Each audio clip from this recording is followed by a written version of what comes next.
Hey, what's up, everybody? Welcome back to another episode of Beer Estate. I'm your host, Jake McCannany from Exit Realty Living, and this is my co-host.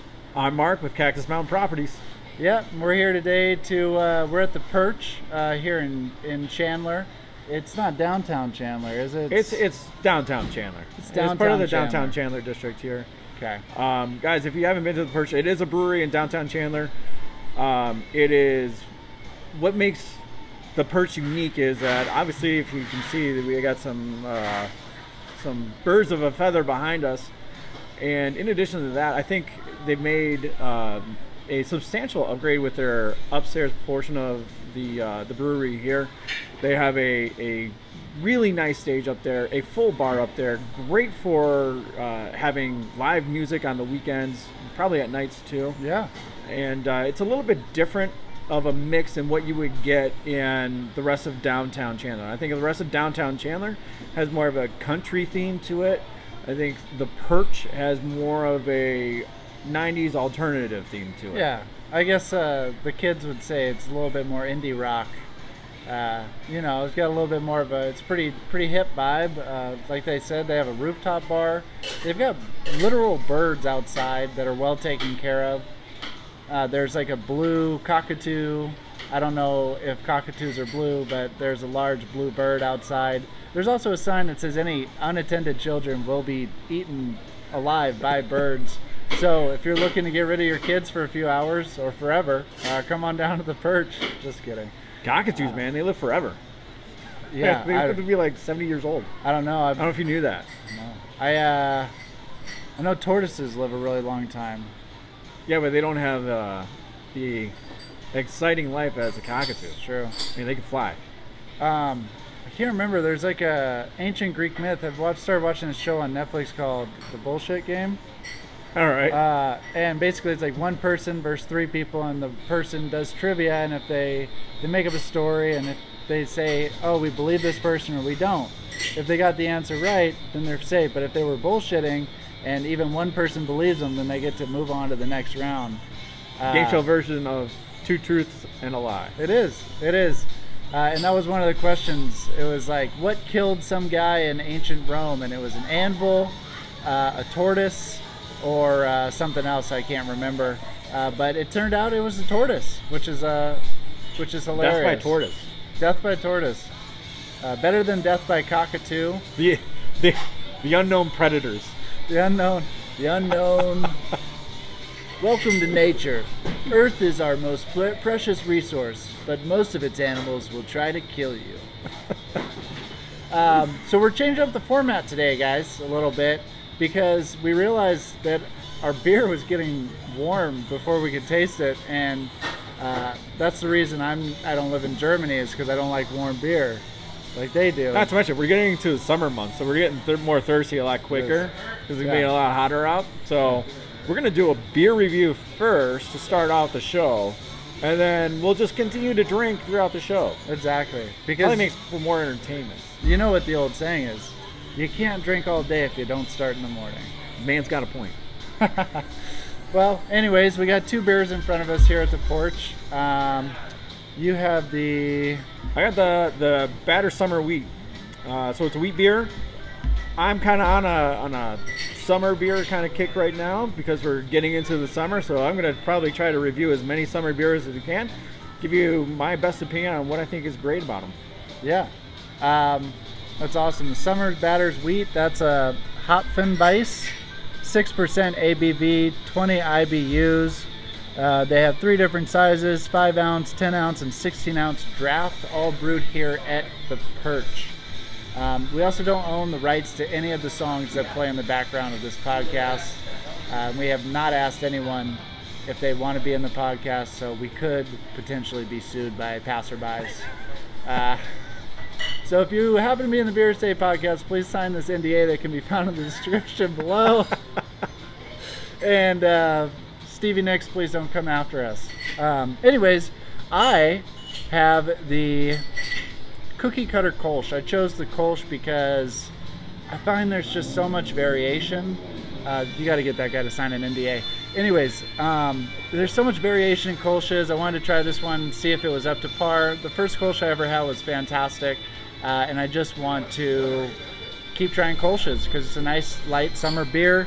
It's a 5.5 ABV, 20 IBU as well. Comes in the 5, 10, and 16 ounce draft as well here at the Perch. So come down, listen to some live music, or have some beers. We're gonna try these. Cheers. Cheers.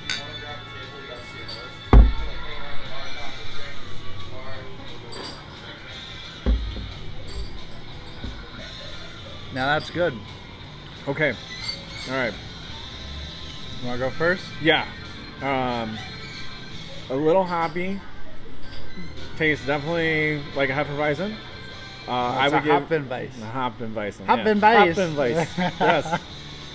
I would definitely drink this on a very warm summer day. This is a great day drinking beer if you're looking for that, or something that's just going to kind of maybe cool off your day a little bit but not weigh you down. Yeah, I agree. And this Kolsch is a good Kolsch. Some of them tend to taste a little weird. Kolsch's always have a bit of a different taste than a lot of beers. It's not a bitterness. It's almost like it's a very unique Kolschy flavor, and you'll taste it when you taste it. But I do taste it in this Kolsch. 10 out of 10 would recommend to a friend.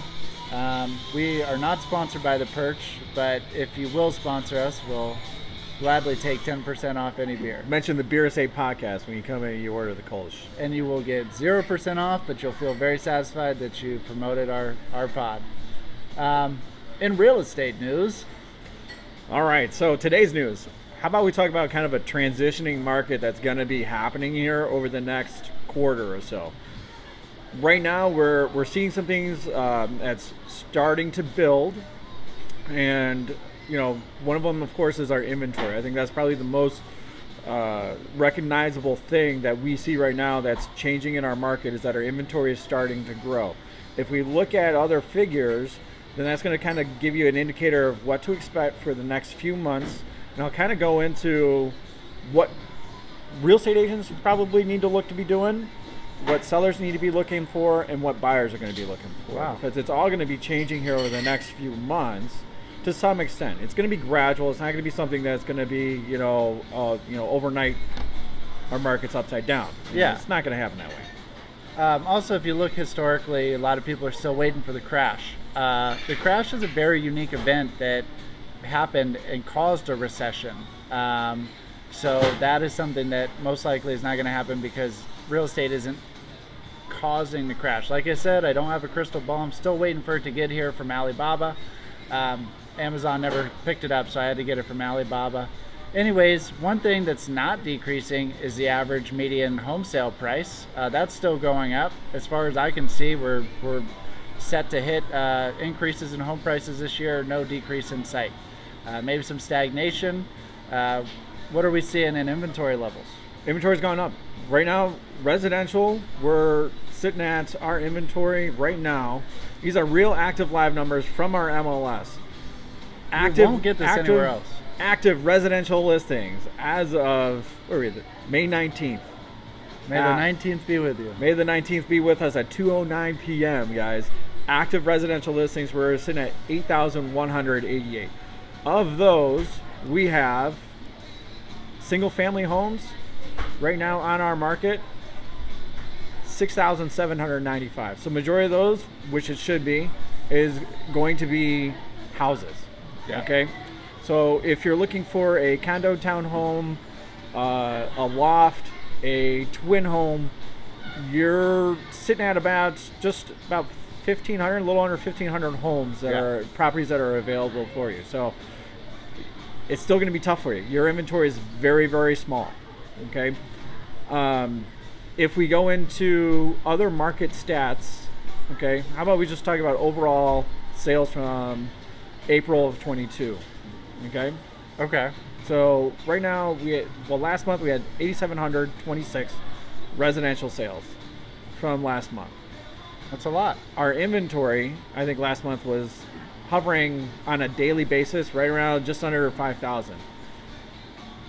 As May has hit and as interest rates have continually gone up, we've seen that our inventory has gone up as well, which is why we're sitting at 8,000 plus homes. This is still healthy. By all means, our supply is still really, really low, guys. Until we start getting into those, 15 to 20, 25,000 listings that are active on our market, would I say that we're starting to see a shift in where we're at with our activity. But right now, still at 8,000 listings.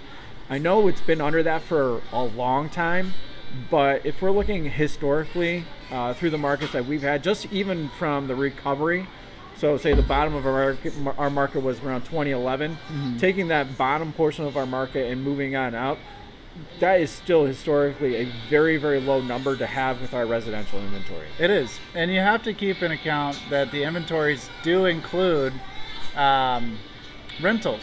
So residential rentals, a lot of single family homes are on there. I think we're looking at high 3,000, low 4,000s for rentals. So a big portion of the inventory right now is still rentals. Yeah. We are seeing, I think it was like, I can't remember what the stat was, but we're not seeing that much over list price. So we're starting to see a shift in, buyer competition. Sellers are starting to have to give a few concessions. If you're selling your home and contingent on selling your home, it's looking a little bit better for you now. I know that was really difficult for a lot of people in regards to having that, sale clause in your contract. Those are increasing. I think we're seeing a lot of because buyers recognize that they have more choice now. They recognize that a shift is happening. They're listening to things like Beer Estate or some big media conglomerate where they're getting surface level real estate news. But I really do think that buyers are feeling emboldened and are less willing to accept bidding wars or less willing to accept crappy contracts at the end of the day, And that's why we're drinking beer first, so we can. I know we can curse on here, but until we get like 3 or 4 beers. I would say, right now, with the appreciation we have, and what I think is really going, what I see where activity is with buyers, and where you're going to start seeing some settling is at and above the median price. Yeah. Okay, if you're below the median price, like with every market, that's where the bulk of your buyers is, where the bulk of your activity is going to be. Yeah. When you start moving above that, that's where you start seeing a little bit of slowing down, a little bit of, where maybe, your activity is starting to take a dip as to where it was before. So we're going to start to see here in the next few months, we're going to start to see your market time. If you're trying to put your home on the market, you're trying to sell your home, your market time is going to be a little bit longer.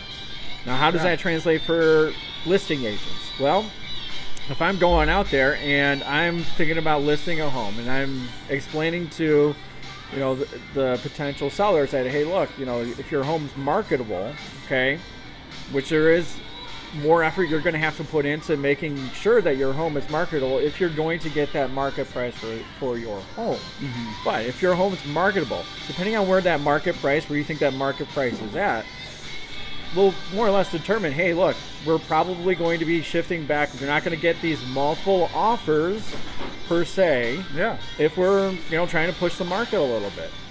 As a listing agent, you're going to have to make sure that, you're going to have more competition here coming out to where a couple months ago you might have been the only home in your entire neighborhood that's been trying to sell. Now you're going to have to compete with 2, 3, 4, 5, other 10 homes sellers, possibly, yeah. And that's sellers are increasing the inventory. They're getting a little bit wary that it could be a shift, and they're also, buyers and sellers are both thinking about this crash, this recession, all these things that are floating around that are uncontrollable, and we're going to see people putting their homes on the market. You're going to have to make the home more appealing. You're not just going to be able to get 60 offers. Buyers are going to have choice. Yeah, you're not going to say showing starts Friday, reviewing offers Monday, and then by Tuesday you're 50,000 over list price. We're going to have an open house for 1 hour. Yeah, you're going to have to do some staging. You're going to have to pay a photographer instead of just taking them with your 1997 Nokia flip phone. You're going to have to work a little bit harder for these listings. On average, a listing agent works about 5 to 6 hours. On average, for buyer's agent, you're working 20 to 30 hours. You're doing a lot of searching. That is going to start to shift because buyers are going to be more emboldened. They're going to have more ability to do that. So we're going to have to see listing agents. We're going to have to see better contracts from buyer's agents, and we're going to have to see listing agents try a little bit harder to list and make the property marketable, right? Well, when you have more competition, your marketing has to be on point. Yeah. And you got to do a good job at instructing your sellers what they need to do in order to put their home in the best light possible, hopefully, to get them the strongest offer possible for their house. Because as you just explained, there's going to be more opportunity for buyers out there in the coming months. Yeah. Not necessarily exactly right now. I think right now, if you were to put your home on the market today, you're still going to have pretty good activity. But we're talking, June, July, August, September. You're going to start seeing buyers, the activity with every single listing start to dip because buyers are going to have more opportunity to look at different homes. Yeah.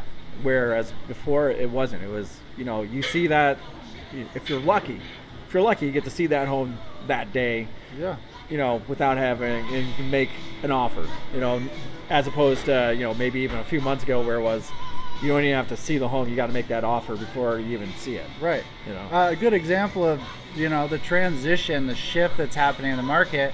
I was with a buyer client last weekend, and we had 5 houses that we want to look at. That's sort of what I try to tell my buyer clients so we don't overwhelm ourselves when we're doing showings is, hey, let's pick your top 5. And we're generally looking in the same area, so that way we can narrow it down, look at 5 houses, and then we can do that again next weekend. But we looked at 5 houses last weekend. 3 of them were within a half a mile of each other up in northern Phoenix, so you're looking at a little bit higher market value. Northern Phoenix, North Scottsdale, Desert Ridge area, you're looking at 500 to $1 million range. But those open houses, one of them had no one in them. The other one had 2 people in them. And then the third one, which was marketed well, and it was, everything was really in order. It looked really good. The listing agent did put in work, had snacks, had all sorts of things, small concessions to help sell the home as a listing agent. That one had 10 to 15, maybe even 20 people in it by the time we were leaving. So that was, it just shows that the more work, the more marketing, the more value that you add to your client's property sale, the more likely you are to get fish that are going to bite. I'm going to throw you a curveball here. All right. So we're talking about transitions in the market. A lot of people are scared of a crash. A lot of people are thinking about recession, war in Ukraine, all this stuff. One thing that I heard today by one of our mutual lender friends talking about ARMs, adjustable rate mortgages. Yeah. What do you think about that? Well, he had no idea I was going to ask him this. So yeah. I don't know if I'd say I was fortunate, but I was involved in the last ARM market. Yeah. And that's right when I got licensed in real estate in 2006. And it happens when interest rates are going to be going up. Yeah. I think last week we were talking about how if you're getting pre-qualified with a new home builder, that they're pre-qualifying you at 8% interest rate if they got to go build a house from dirt, because they're expecting interest rates to potentially go up to 8% for the next 2 years. Yeah. So when that happens, you're going to have these ARMs. They're going to be an attractive product for people. Now, where you get in trouble with is, well, it's an ARM. It's adjustable. It can't adjust more than 5%. So if you're getting in at 2.5%. This specific one. This specific ARM, 5%. But it could vary up to 2% in 6 months. So at $500,000, if you're getting an ARM at mid 2% and that bumps up to 4.5%, that's an extra couple hundred a month. So it's just something to keep in mind. I want prospective buyers and sellers to be wary of these adjustable rate mortgages, because it could have financial implications further down the road. You need to have a good lender. We're not lenders. We have our own opinions about adjustable rate mortgages. they can be a good tool to use if you use it correctly. Yeah. Okay. What happened in 2006 and prior to that, people weren't using them correctly because the interest rates were so high, and they were buying beyond their means. Yeah. If you use an adjustable rate, you understand what you're getting into, and you know how to make the proper payments so that you're not getting yourself in trouble when that interest rate adjusts, then you could be pretty well okay with it. Yeah. Okay. It's when people are making those minimum payments on a negative amortization loan that they get in trouble when that adjustment happens. So that's what happened last time. Hopefully, you guys have, if you're considering an adjustable rate mortgage, I hope you have a great lender. And if you don't, we have great lenders that we work with that can advise you on the ins and outs of an adjustable rate. Me personally, I would more or less, I'd like for somebody to go into something that's a fixed rate as opposed to an adjustable rate. But if you have somebody that knows what they're doing with the financing process when they're obtaining a loan, and they're comfortable with it, they're knowledgeable of it, then that's who the adjustable rate was designed for. It wasn't designed for mainstream, which is what it was in 2006. It was designed for sophisticated real estate investors to use to, refinance down the road. That being said, you're a first-time home buyer, you can get an ARM. Okay, you can. I'm not saying I recommend it, but if you are at a certain price point, a certain requirements, you might be forced into an ARM. But there are adjustable rate mortgage. There are different ARMs. There are different schedules for when the rate adjusts. So don't just go with the first one you see. You don't have to use the first lender that your real estate agent, like I could say, hey, I have this great lender. If you want to use somebody else, great. I recommend talking to at least 2 lenders to get a good lay of the land, especially if you're messing around in ARMs, adjustable rate mortgages, because the small differences in ARMs can mean a lot for your bottom line at the end of the day. Yeah, and as the interest rates go up, ARMs have been around. They haven't gone away. The product is still there. It's just that when the interest rate starts to rise and prices appreciate as much as they have, then unfortunately adjustable rates will start to come more and more into play. Yeah. So you'll see more and more investors for loans that will present those products to lenders. Yeah. And it'll become a little bit more popular, whether it's for good or bad. Like you said, let's have that discussion and with the lender about them if you want to consider them.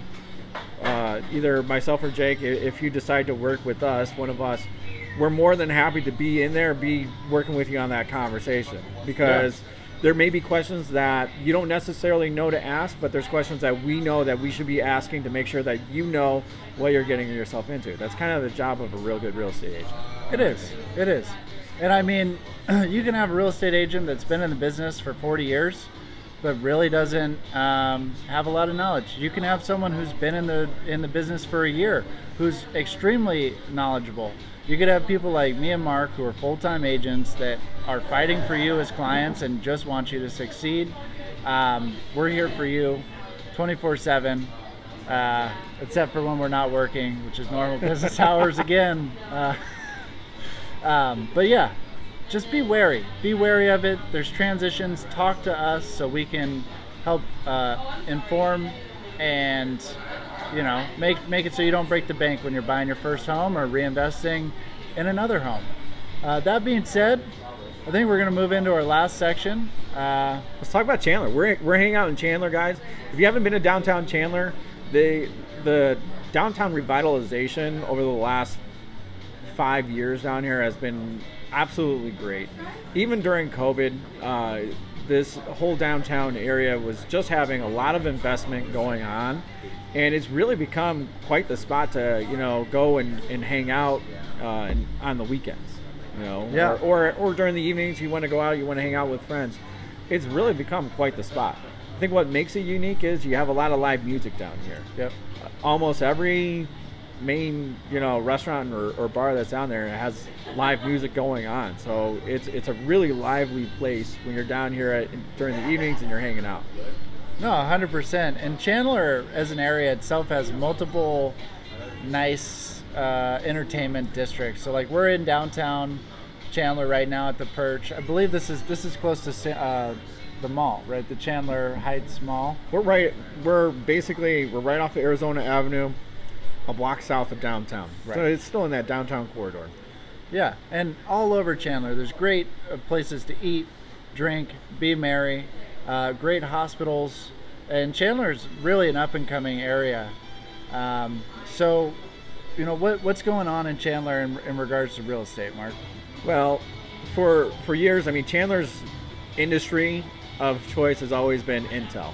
The Intel plants in South Chandler, that's driven a lot of development out here within the city and continues to do that. So Intel does drive a lot of what goes on with our market. But what happens when you have a big industry come into a suburb city, which is Chandler is a suburb of Phoenix, and what happens is you have a lot of other businesses that will invest of all different sizes. What's unique with Chandler is that, yes, you have the big, large companies that come in here, but you also have the mid-size and a lot of small businesses. What's really unique, what I really like about Chandler, is you have a lot of small businesses down here, and it gives you a lot of uniqueness that you probably wouldn't have if you were to hang out, let's just say in downtown Phoenix. Yeah. So you're gonna meet the owners of the business. You're gonna get their uniqueness with what they're presenting to the table, as opposed to what you're gonna get with, nothing against big chain like places, but with something that's a small business created by somebody, that's their baby. You get that unique flair to it. I absolutely love it. I'm a champion of small business, so I absolutely love it. He is. So Mark actually runs something called Network Live, which is a live networking event. We have a mastermind coming up with a fantastic presenter.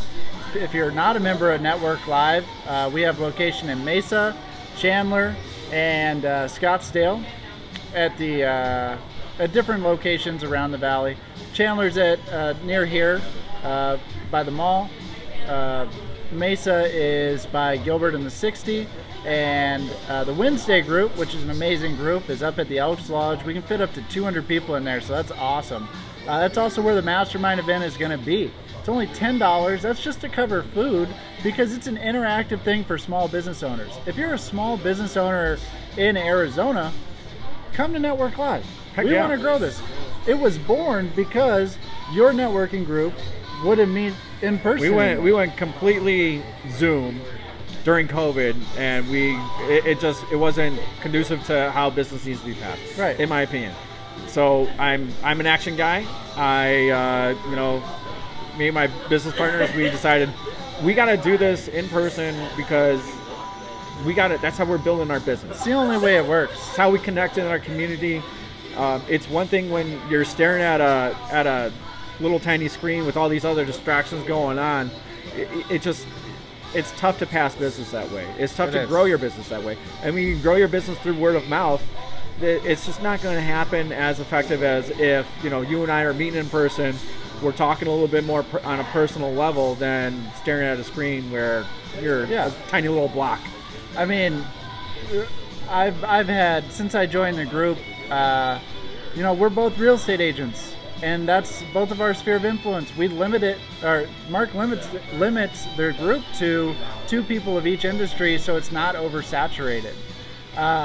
So, I mean, that's amazing because you're not going to have an abundance of competition. So the one-on-ones, the value that the value added from Network Live is going to be focused on you. As we grow, it's only going to add more people to the network. It's going to add more people to your sphere of influence. And you're actually able to sit down and say, like, hey, Mark, I'd like to have a one-on-one with you. And then he says, why don't we drink beer? And I say, why don't we do a real estate podcast?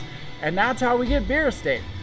We formed this because of Network Live. We formed this because even though we're competitors, direct competitors in the same business, we understand the value of collaboration. Exactly. And I really appreciate Network Live. And I think the goal, we want you to go out, we encourage you to network. Whether you realize this or not, you're networking a lot. We want to make you better at it. Yeah. So we want you to realize what that audience is, who you're working with, and to make it effective for your business, whether it's personal, professional, formal, informal. We want to get you better at networking. Exactly. That's the goal of it. And, you know, I appreciate all the praise that you've given it. If you guys want more information, just go on to our website. It's Network Live AZ, networkliveaz.com. And it'll take you right into our Facebook page. You'll see all our posts up there. You'll see our events that we have going on. And, you know, if you are a small business owner, if you are a solopreneur, a mompreneur, independent contractor, you should be out at this event, because what makes it unique is, yes, we're going to encourage you to go out and network, but we're going to get you better at it. You're going to stand out regardless of where you're at in your networking career, I guess, or you're just how you advertise by word of mouth. You are going to stand out to where you're memorable with the people that you speak with, and that is going to be a return of referral business for you and your small business. 100%. I mean, we're real estate agents, so we need, you know, some people call it a dirty dozen, a networking list, but we need to know a window guy, we need to know a pest guy, we need to know a remodeler, we need to know restoration, we need to know fiduciaries, we need to know all these hosts of business. And I wouldn't say that's mutually exclusive to real estate. That is, if you're a small business owner, you should be connecting as much as you can with other small business owners to provide value within your community. Because at the end of the day, entrepreneurs have two things that they do. They have a business and they have a job. No matter what you do, you have a business and a job. As a real estate agent, our job, great customer service. Our business is marketing, innovation, and networking. Yeah. Really. So you might be doing your job, you might feel overwhelmed with your job, but what we can do is help you grow your business, because that's what's going to get you more leads, that's what's going to increase your efficacy, that's what's going to create a sense of community. The more people you know within a community, the stronger your business will be. So sorry for that no shame plug, but Network Live has changed my life. Thank you, Mark. You're welcome. Pekarik. Said my nice name right. Yes. Nice. All right. I'm a little drunk too, so that's very impressive. After one beer? Hey, what can I say, man? Lightweight. 6%. Kidding me? I've already had 4. No, I'm just kidding. I'm chugging them. No, but just really great. We're going to keep bringing these podcasts to you, and very soon they're going to be up on every podcast network available. Right now we're only on YouTube, Instagram. You can send us an email at beerestatepod@gmail.com. We look forward to hearing from you. We got a market update, a beer tasting, we got news, and we have everything that you need for Arizona real estate and where to go, where to take your clients. We're at the Perch right now. Take them out to eat. It'll be a great spot. Oh yeah, definitely. Hang out at the Perch, unless you have a bird fear, maybe not. Yeah, but if you don't, if you like a good neighborhood atmosphere, great music, hang out at the Perch. They have plenty of beers that they do here. So if you're looking to sample, you know, any different type of beer, if you have a certain taste of beer, a certain type of beer that you really like, this is the place for you. Like, oh, I love the Hopfenweiss. Yeah. Can you say it now? Hopfenweiss. Hopfenweiss. Hopfenweiss. Hopfenweiss. Yeah, I don't know. But hey, we really appreciate you. Thank you so much for listening in. If you have any questions, comments, subscription, if you want to subscribe, click subscribe below, leave a comment. We love to hear from you. So thank you so much for checking in, and we'll catch you next time. Till next time, guys. This is Beer State. Yeah. Cheers. Cheers. And I'm just gonna leave it running, so that way we can get the music and just fade it out. But you might need like $10,000–$15,000.